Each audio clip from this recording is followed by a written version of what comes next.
प्यारे विद्यार्थियों नमस्कार।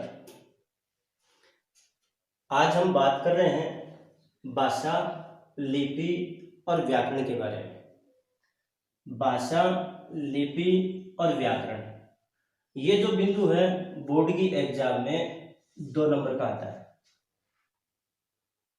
और इसके लिए हम सबसे पहले जो बिंदु लेंगे वो बिंदु लेंगे भाषा।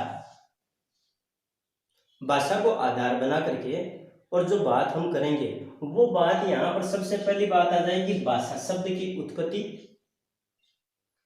भाषा की परिभाषा, भाषा के रूप, भाषा के प्रकार, भाषा की इकाइयां, हिंदी भाषा और उसकी बोलियां। प्यारे विद्यार्थियों, हम सबसे पहले जो बात कर रहे हैं वो बात कर रहे हैं भाषा शब्द की उत्पत्ति। तो भाषा शब्द की उत्पत्ति भाष धातु से हुई है और भाष धातु का अर्थ है बोलना। इसका दूसरा अर्थ है व्यक्तवाणी, या फिर यो कह दें प्रकटवाणी। प्रकटवाणी या फिर प्रकट करना।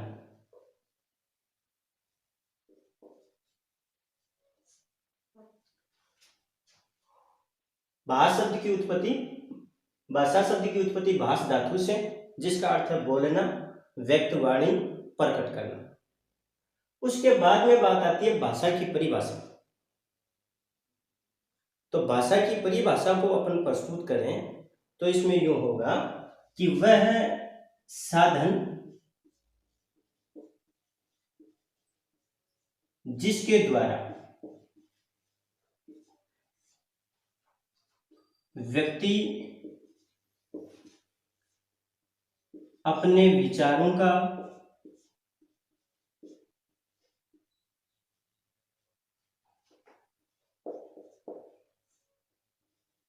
आदान प्रदान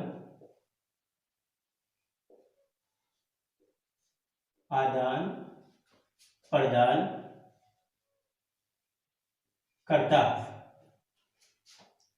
आदान प्रदान करता है, उसे भाषा कहते हैं।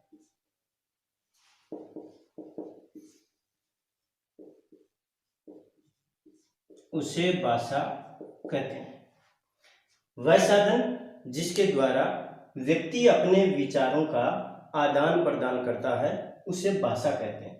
यहाँ पर विभिन्न विद्वानों के अनुसार इस परिभाषा को अलग अलग तरीके से दिया गया है।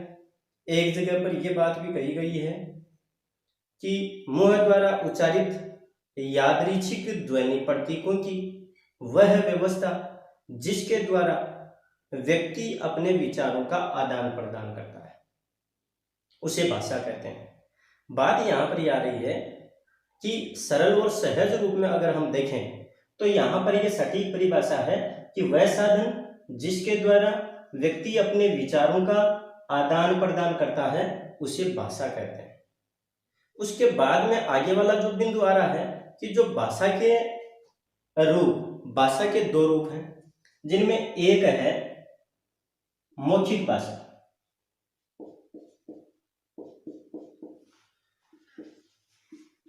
मौखिक भाषा और जो दूसरा इसका रूप है और वो है लिखित भाषा। पहला मौखिक भाषा, दूसरा लिखित भाषा। मौखिक भाषा को अगर हम परिभाषित करें तो इसको हम इस प्रकार से परिभाषित करेंगे।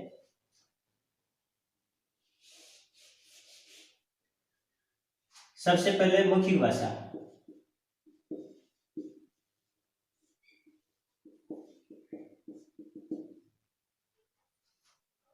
वह भाषा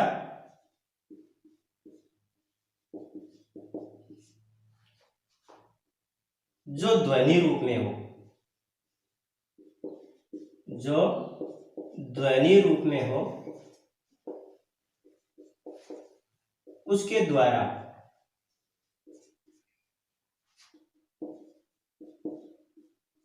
व्यक्ति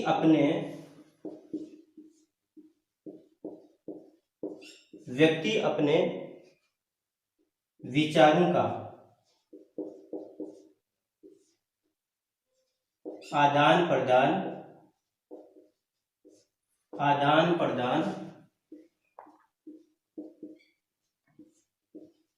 करता है।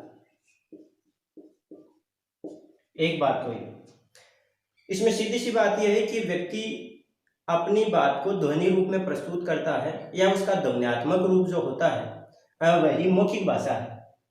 इसमें किसी भी तरह का कोई चिन्ह या संकेत लिखित रूप में नहीं होता। दूसरा जो बिंदु है वो है लिखित भाषा।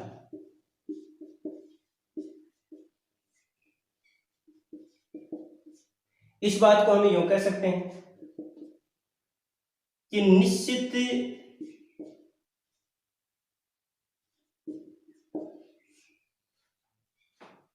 संकेतों के माध्यम से,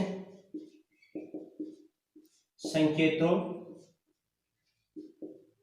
या चिन्ह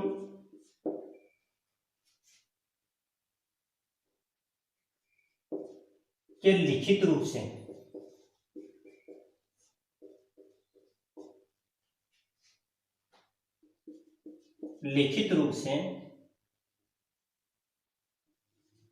अपने विचारों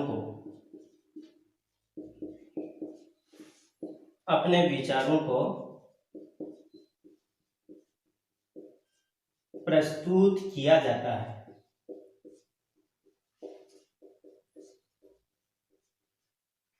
और वह लिखित भाषा होती है, या फिर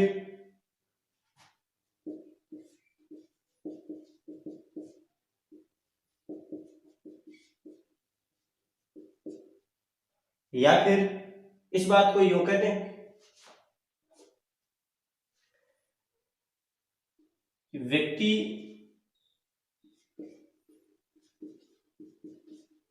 जब अपने विचारों को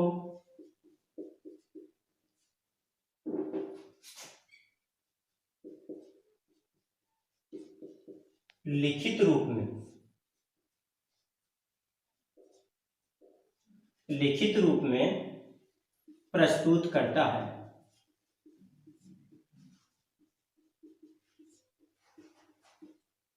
उसे लिखित भाषा कहते हैं। उसे लिखित भाषा कहते हैं। यानी कि इसको या तो हम यूं कहते हैं कि निश्चित संकेतों चिन्हों के लिखित रूप से अपने विचारों को प्रस्तुत किया जाता है, वहां लिखित भाषा होती है, या उसे लिखित भाषा कहते हैं। या फिर इसी बात को यूं कहते हैं कि व्यक्ति जब अपने विचारों को लिखित रूप में प्रस्तुत करता है उसे लिखित भाषा कहते हैं। उसके बाद में आगे वाला जो बिंदु है अपना, वो बिंदु आता है भाषा के प्रकार।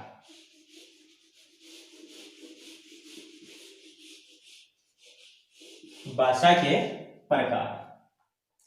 अब भाषा के प्रकार की जब बात करें अपन, तो इसमें अलग अलग प्रकार की भाषाएं हैं, जैसे कि मातृभाषा,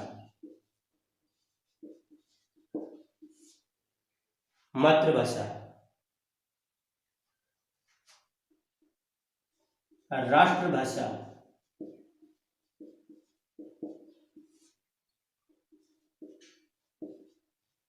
राजभाषा। सबसे पहले हम बात करते हैं मातृभाषा के बारे में। तो मातृभाषा यानी कि माँ की भाषा, माँ की गोद से सीखी जाने वाली भाषा।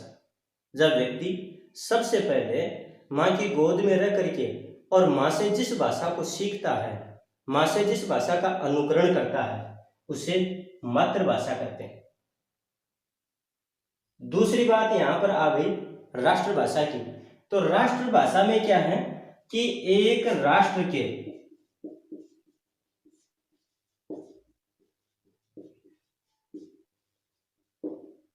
एक राष्ट्र के अधिकांश लोगों द्वारा बोली जाने वाली जो भाषा है अब वो राष्ट्रभाषा कहलाती है।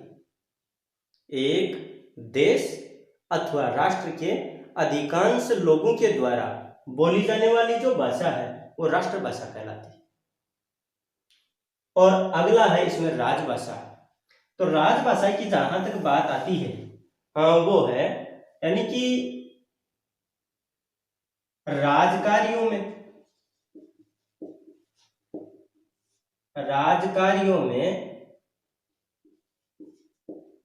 काम ली जाने वाली भाषा।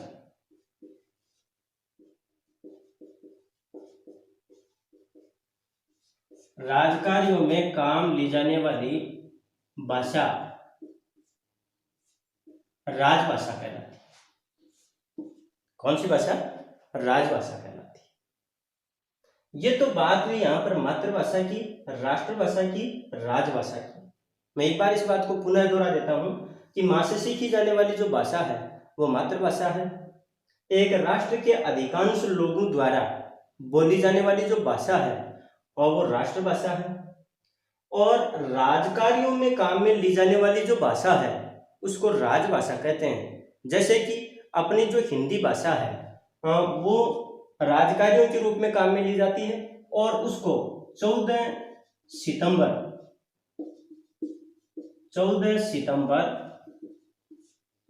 1949 को अंगीकृत किया गया, स्वीकार किया गया। अंगीकृत किया गया या स्वीकार किया गया। अब अगला जो बिंदु अपना है जो कि कई बार परीक्षा में प्रश्न पूछा जाता है उसके बारे में हम बात करते हैं। और वो जो प्रश्न बनता है यहाँ पर कि एक तो होता है भाषा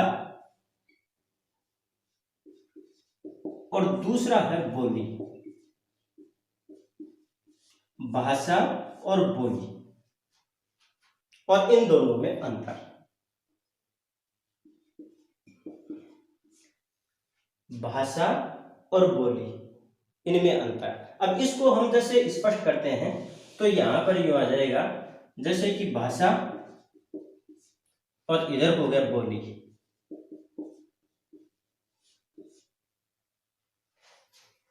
भाषा का जो क्षेत्र है वो भाषा का क्षेत्र विस्तृत होता है और बोली का जो क्षेत्र है वो सीमित होता है। भाषा का क्षेत्र विस्तृत और बोली का क्षेत्र सीमित। और वहीं पर भाषा का अपना व्याकरण और साहित्य होता है। भाषा का व्याकरण और साहित्य होता है, लेकिन यहां पर बोली का जो व्याकरण और साहित्य का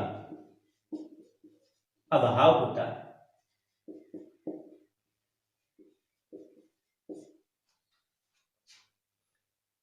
फिर जो भाषा है यानी कि उसमें मूल रूप से यानी कि कृत्रिमता होती है एक तरह से, जबकि बोली जो है उसमें स्वाभाविकता होती है। इन दोनों के बीच में एक चीज और आती है और वो आती है विभाषा।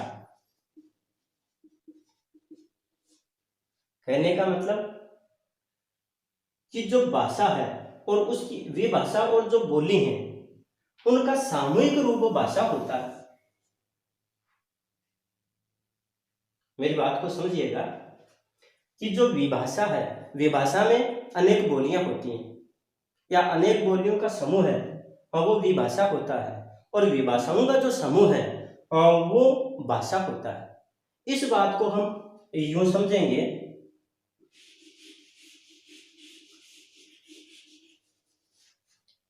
भाषा, विभाषा और बोली।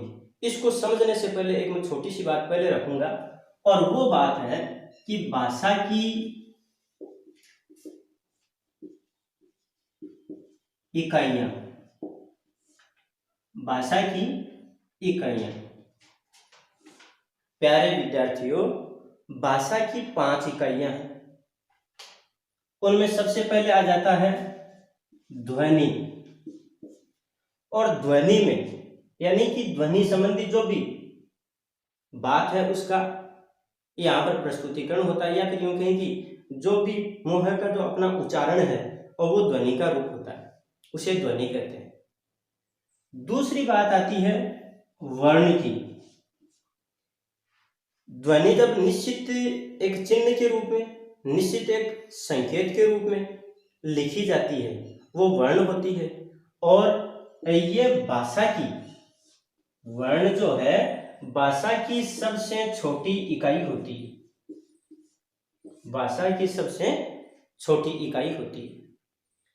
और जो तीसरा जो बिंदु है इसमें, यानी कि ध्वनि आ गया, वर्ण आ गया, और वो बिंदु है इसमें शब्द।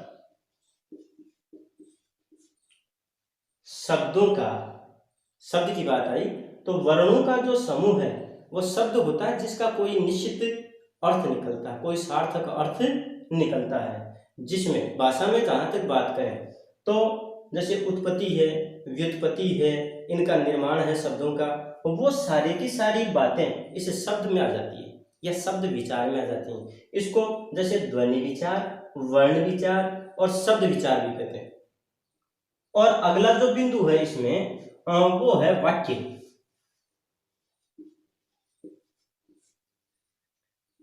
यानी कि शब्दों का ऐसा समूह है जो व्याकरणिक दृष्टि से क्रमबद्ध हो और उसका कोई पूर्ण अर्थ निकलता हो, या इसी बात को अपन यूं कहते हैं कि शब्दों के सार्थक समूह को वाक्य कहते हैं। और वाक्य में जैसे वाक्य की संरचना, इसका अन्वय, इसका संश्लेषण, इसका विश्लेषण, ये सारी की सारी बातें वाक्य में की जाती है। और इसका अंतिम जो बिंदु है वो है पद। अंतिम जो बिंदु है वो है पद। और जो पद की बात आ रही है कि जब कोई शब्द वाक्य के रूप में प्रयुक्त होता है तो पद कहलाता है, या फिर जब ये शब्द विभक्ति से युक्त होता है तो उसे हम पद कहते हैं, जो कि एक वाक्य में प्रयुक्त होने के लिए वो तैयार होता है या पूर्ण होता है। आगे वाली जो बात करेंगे अब हम उस बिंदु पर आएंगे जो अभी अपनी बातचीत हुई थी कि भाषा, विभाषा और बोली। यहां पर हम जो बात कर रहे हैं वो बात अब करेंगे हिंदी भाषा के संदर्भ में। और हिंदी भाषा के संदर्भ में जब बात कर रहे हैं हम कि अपनी जो हिंदी भाषा है इसमें विभिन्न भाषाओं और उनकी बोलियों का समावेश है। और याद रखिएगा, अब की बार जो एग्जाम में ये प्रश्न है ये महत्वपूर्ण प्रश्न के रूप में बनकर के आता है हमारे सामने। इसमें अगला हमसे प्रश्न कर सकता है, या तो यूं कि जैसे भाषा, हिंदी भाषा की कितनी भी भाषाएं हैं, या फिर प्रत्येक जो भी भाषा है उसमें बोलियां कौन कौन सी हैं। तो हम हिंदी और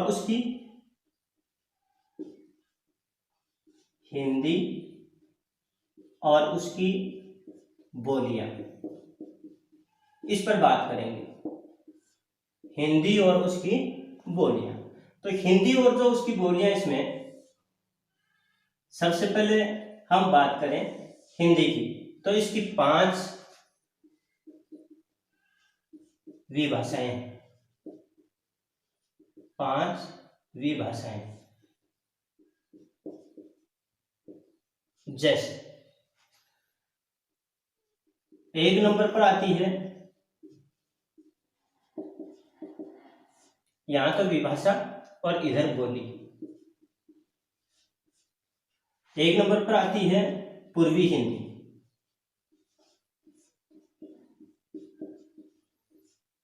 और पूर्वी हिंदी में 3 बोलियां हैं, अवधी, बघेली और छत्तीसगढ़ी।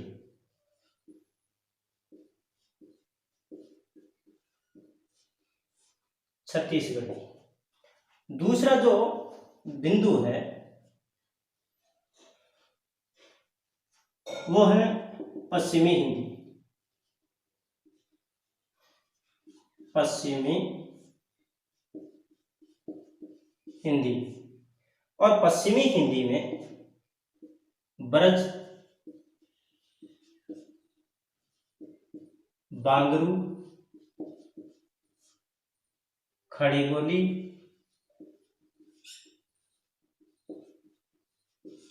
ब्रज, बांगरू, खड़ी बोली और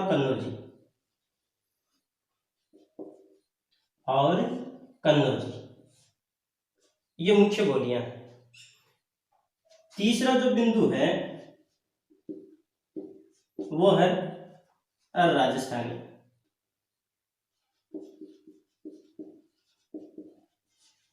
राजस्थानी में आता है मारवाड़ी। राजस्थानी में मारवाड़ी, मेवाड़ी, मालवी, हाड़ौती। इनके अलावा भी जैसे इसमें ढूंढाड़ी है, शेखावाटी है। अगला जो बिंदु था वो था बिहारी। और बिहारी में मूल रूप से जो बोलियां आती हैं वो थी मैथिली, मगही और भोजपुरी।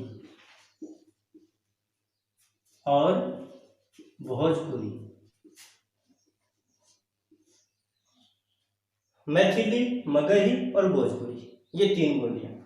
और अंतिम जो बिंदु है वो है पहाड़ी भाषा। इसमें गढ़वाली और कुमायूनी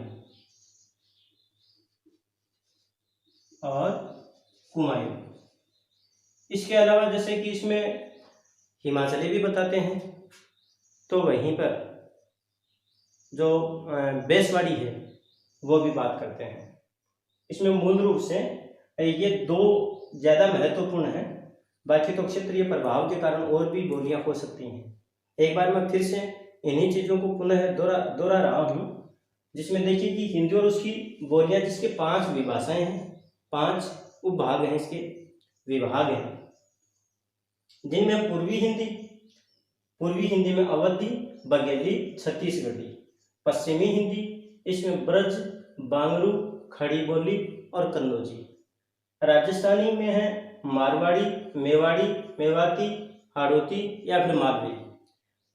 बिहारी में मैथिली, मगही और भोजपुरी। पहाड़ी भाषा में है गढ़वाली, कुमायूनी। कई जगह हिमाचली भी बताते हैं। कुछ क्षेत्रीय प्रभाव के कारण और भी बोलियों की बात करते हैं।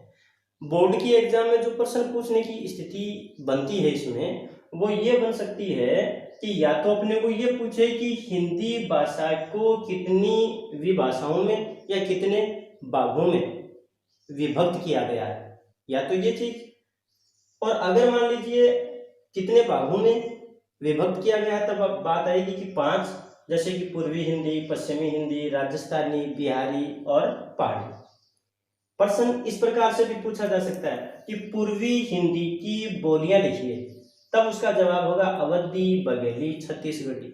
अगला हमसे प्रश्न कर ले कि पश्चिमी हिंदी की ब्रज, बांगरू, खड़ी बोली, कन्नौजी, या फिर राजस्थानी की जो बोलियां हैं उनके बारे में हमसे प्रश्न कर ले, तब मारवाड़ी, मेवाड़ी, मेवाती, हाड़ौती, ये ढूंढाड़ी, ये बोलियां आ जाएंगी। फिर बिहारी, मैथिली, मगही, भोजपुरी। कहने का मतलब है इस प्रकार से हमसे बोर्ड की परीक्षा में प्रश्न पूछा जा सकता है। इस प्रकार ये जो भाषा वाला जो टॉपिक है अपना, ये भाषा वाला टॉपिक पूर्ण हो गया है। और आगे वाले वीडियो में हम लेकर के आएंगे आगे वाले 2 बिंदु, जिनमें एक तो है लिपि और दूसरा है व्याकरण। तब तक के लिए नमस्कार, धन्यवाद।